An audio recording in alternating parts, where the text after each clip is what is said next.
साथियों नमस्कार।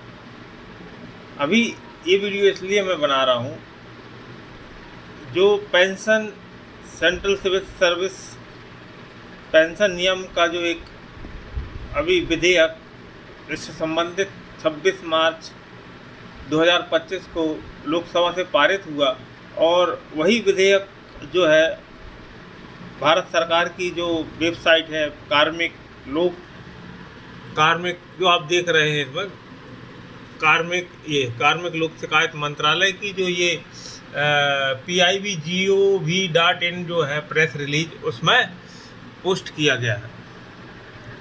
ये विधेयक पारित होने के बाद लोगों में बहुत भ्रम हुआ था कि सरकार पेंशन के लिए जो अभी तक के विद्यमान नियम हैं उनके मुताबिक जो फ़ायदा है पे कमीशन का मिलता था, वो 8वें पे कमीशन का जो फ़ायदा मिलना था वह नहीं देने के मंशा में है। यानी 2026 के बाद वाली का अलग पेंशन और 2026 से पहले वाली का अलग पेंशन, ये भ्रम फैला हुआ था। और इस भ्रम को हमारे माननीय वित्त मंत्री जी ने स्पष्ट किया है कि ऐसा कुछ नहीं है, बल्कि वर्तमान सरकार ने जो 2016 के पहले तक के जो पेंशनर थे और 2016 के बाद के थे उन सब का पेंशन बैक डेट से करते करते और एक समान फिक्स किया है, और वही जो अभी तक का जो प्रोसीजर था वही फॉलो होगा और पेंशनधारियों के लिए इस नियम में कुछ भी उनके नुकसान के लिए नहीं है। और ये बात बहुत हद तक सही भी है। इसी अधिनियम में अगर आप पढ़ेंगे, जैसे ये यहाँ पे आप देख रहे होंगे,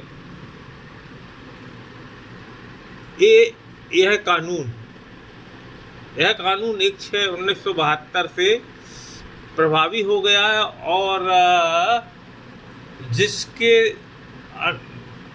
संविधान के 309 तहत CCS पेंशन 1972, 2021 और CCS एक्स्ट्राऑर्डिनरी पेंशन 2023 के अंतर्गत बनाए सभी नियमों को समय समय पर संशोधित किए गए थे, सबको मान्य किया जाता है।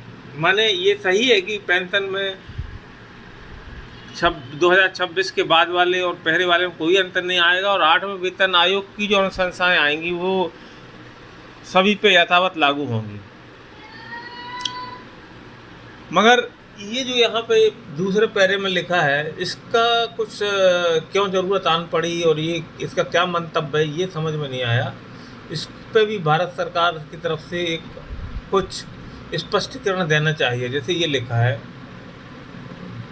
वैधकरण कानून इस सिद्धांत को मान्यता प्रदान करता है कि पेंशन नियमों के अंतर्गत पूर्वाग्रह के बिना केंद्र सरकार के पेंशन भोगियों के बीच एक समान सिद्धांत के अनुसार अंतर स्थापित करने का अधिकार है।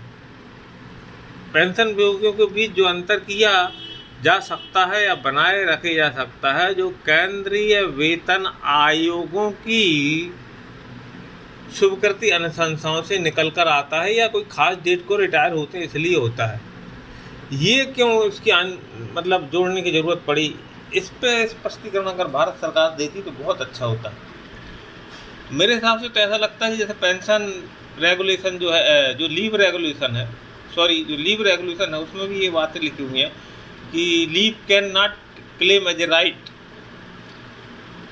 और हालांकि लीव मिलती है। तो इसी प्रकार का अगर कुछ ही प्रावधान किया है तो स्पष्टीकरण आना चाहिए, तो इससे बहुत अच्छा रहेगा। और इसी वेबसाइट पे ये मैंने हिंदी का इसलिए लिया कि कुछ ज़्यादा दिक्कत ना हो। इंग्लिश वर्जन भी है, ये आप कर्सर देख रहे होंगे, इंग्लिश वर्जन भी है।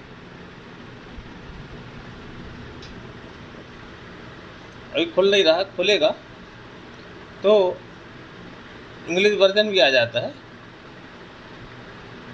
तो आप देख सकते हैं उसमें। धन्यवाद।